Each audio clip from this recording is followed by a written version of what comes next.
మొదటి కొరింథీలు పత్రిక 14వ అధ్యాయము 12వ వాక్యం. మీరు ఆత్మ సంబంధమైన వరములు విషయమై ఆసక్తి గలవారు గనుక సంగమునకు క్షేమాభివృద్ధి కలుగు నిమిత్తము అవి మీకు విస్తరించినట్లు ప్రయత్నము చేయండి. చదువుతామా? మీరు ఆత్మ సంబంధమైన వరముల విషయమై ఆసక్తి గలవారు గనుక సంగమునకు క్షేమాభివృద్ధి కలుగు నిమిత్తము అవి మీకు విస్తరించునట్టు ప్రయత్నము చేయండి. భాషలతో మాట్లాడువాడు అర్థము చెప్పు శక్తి గలగుటకై ప్రార్థన చేయవలెను. నేను భాషతో ప్రార్థన చేసిన ఎడల నా ఆత్మ ప్రార్థన చేయును గాని నా మనసు ఫలవంతముగా ఉండదు. చాలు. తర్వాత కిందకు వస్తే కాబట్టి ఆత్మతో ప్రార్థన చేస్తును, మనసుతో ప్రార్థన చేస్తును, ఆత్మతో పాడుచును, మనసుతోనూ పాడుదును. లేని ఎడల నీవు ఆత్మతో స్తోత్రము చేసినప్పుడు ఉపదేశము పొందినవాడు నీవు చెప్పు దానిని గ్రహించలేడు గనుక నీకు కృతజ్ఞతాస్తుతులు చెల్లించినప్పుడు ఆమేన్ అని అనువాడు పలుకును. హల్లెలూయా. నీ వాక్యం పైన ఆసక్తి ఏం చేస్తుందంట? చదువు తల్లి.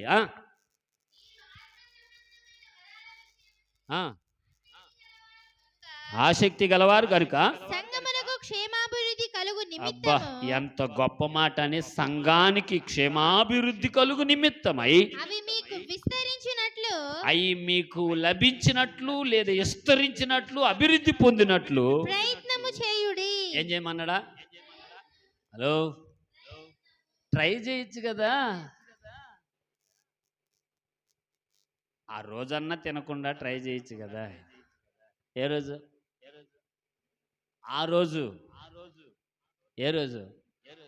ఆ రోజన్నా కాస్త మడవేయచ్చు కదా, ట్రై చేయొచ్చు కదా, మాట్లాడచ్చు కదా, ప్రయత్నం చేయొచ్చు కదా. దేనికని? సంఘ క్షేమాభివృద్ధి, నీ ఆత్మీయత అభివృద్ధి చెందుట కొరకై. స్తోత్ర. దేనికోసం అండి? మన ఆత్మీయత అభివృద్ధి పరచబడునుగాక. హల్లెలూయా. ఇవన్నీ అని కిందకు వచ్చేసి ఏమన్నాడు? ఇంకొక లిస్ట్ చెప్పాడు. మీలో చూడండి, నేను చెప్తా చూడండి, నేను చదివినట్టు మీరు ఏనండి, నేను చదువుతాను. ఇక్కడ మీలో మీరు అన్నాడు కదా. మీరు భాషలో మాట్లాడాల, మీరు భాషలతో ప్రార్థన చేయాల, మీరు ఆత్మలో పాడాల, మీరు ఆత్మలో ప్రహర్షించాల, మీరు ఆత్మతో స్తోత్రం చెప్పాలా, మీరు మనసుతో అన్నిటికీ ఏటిని అప్లై చేద్దాం? మీరు నీవు నీవు నీవు నీవే. అప్పుడు ఆయన నేనే అంటాడు. స్తోత్రం. వాటికి అప్లై చేసుకుంటూ వస్తే ఖచ్చితంగా అభివృద్ధి పరచబడతారట. అది ఎక్కడి నుంచి చెప్పనా? నా చాలు చూస్తేనండి. మొదటిగా భర్త లేదంటే భార్య, వీళ్ళిద్దరిలో ముందు ఎవరైనా వెనక ఎవరైనా ఉండొచ్చు. ఒకరి నుంచి ఒకరు అభివృద్ధి చెందుతారు. తర్వాత వీళ్ళ నుంచి ఎవరికి వెళ్తుంది? అది పిల్లలకి వెళ్తుంది. పిల్లల ద్వారా ఎవరికి వెళ్తుంది? వాళ్ళ పిల్లలకి కాదు, వాళ్ళ తాత అవ్వలకి వెళ్తుంది. ఇటు సైడు తాత అవ్వలకి, అటు సైడు ఇలా వెళ్తుంది. ఇప్పుడు వాటి ద్వారా ఏమంటారు తెలుసా? బిడ్డలకుండే జ్ఞానం లేదు మనకి. మీరు అనుకొని వాళ్ళు సరి చేసుకుంటారట. స్తోత్ర. వాళ్ళు కూడా వాళ్ళు చెప్పినట్టు కాదు వీళ్ళు చేసేది. ఆమె ఇప్పుడు మీకు ఈ విషయం కూడా బయలుపరచాలి, తెలియజేయాలి. పిల్లలు పెద్దోళ్ళని ఎలా మార్చగలుగుతారంటారా? మనం అనుకుందాం. ప్రభావితం చేయగలుగుతారా? చేస్తారా? దేవుడు మిమ్మల్ని దీవించుగాక. సరే, ఇలా చెప్తా. అగ్గిపుల్ల ఎంత, రగలబెట్టే మంట ఎంత?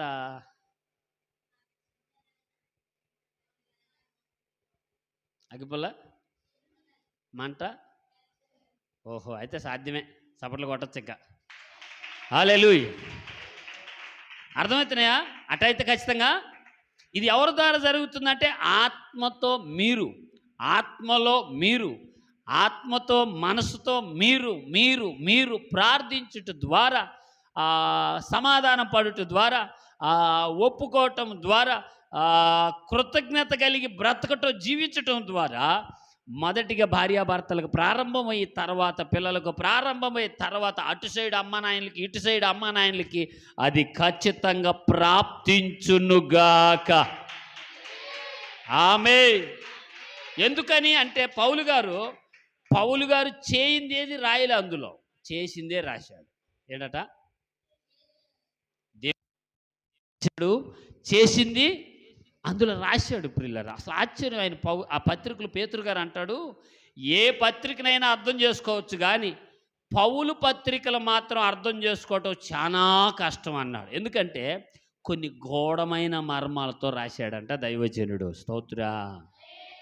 ఎందుకని అలాగంటే మీరు వినండి, పౌలు గారి మనసులో ఎవరున్నారు? ఇందాక మనం చెప్పుకున్నాం. పౌలు గారి మనసులో ఎవరున్నారు? ఏ ఆత్మ? ఎస్. ఇప్పుడు ఆయన పైన ఎవరున్నారు? ఆయన పక్కన ఎవరున్నారు? హలో, ఎవరున్నారు? ఆయనలో ఉన్నాడు, ఆయనతో ఉన్నాడు, ఆయన మీద నా దగ్గరగా ఉండు. ఓ యేసయ్యా, నువ్వు లేక జీవించలేను, నా దగ్గరగా ఉండు. ఓ యేసయ్యా, నువ్వు నారేనా.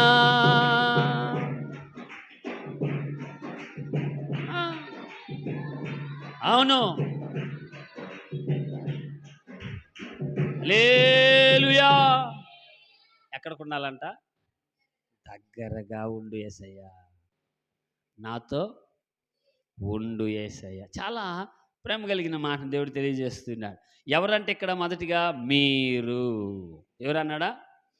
రోమీయులకు రాసిన పత్రిక 12వ అధ్యాయము 2వ వాక్యం ఒకసారి చదువుకుందాం. మరలా అవసరం అయినా మనకి ఎడకొద్దాం. మళ్ళా రోమీయులకు రాసిన పత్రిక 12వ అధ్యాయము 2వ వాక్యం. మీరు ఈ లోక మర్యాదను అనుసరింపక ఉత్తమమును అనుకూలమును సంపూర్ణమయ్యున్న దేవుని చిత్తమేదో పరీక్షించి తెలుసుకున్నట్లు మీ మనసు మారి నూతన మగుట వలన రూపాంతరం పొందినారు అన్నాడా? పొందండి అన్నాడు. డి అంటే స్తోత్రం చెప్పండి. అయితే ఏమన్నాడా?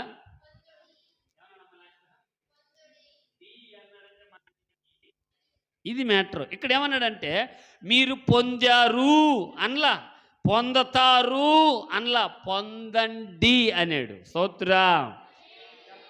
ఆ డీకుండే పొల్లు ఇది మ్యాటర్. అంటే ఎవరంటే వీళ్ళు ఎవరన్నారు? ఫస్ట్లో ఏమన్నారు? మీరు అన్నాడు. ఇక్కడ మీరు ఈ లోక మర్యాద. స్తోత్రా.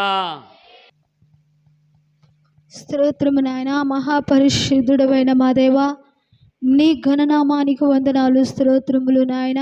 ఈ పునరుద్ధానపు ఆరాధన దినమును ప్రభా, ఇంతవరకు దైవ సేవకులను నిలబట్టి వాక్యమైన రథసారథమైన పరిశుద్ధాత్మ నడిపింపు ద్వారా ఇంతవరకు నీ దాసుని మరుగుపరిచి ప్రభా ఇదిగో మీరు ముచ్చటించి మీరు మాతో మాట్లాడారు నాయన, నీకు స్తోత్రములు నాయన.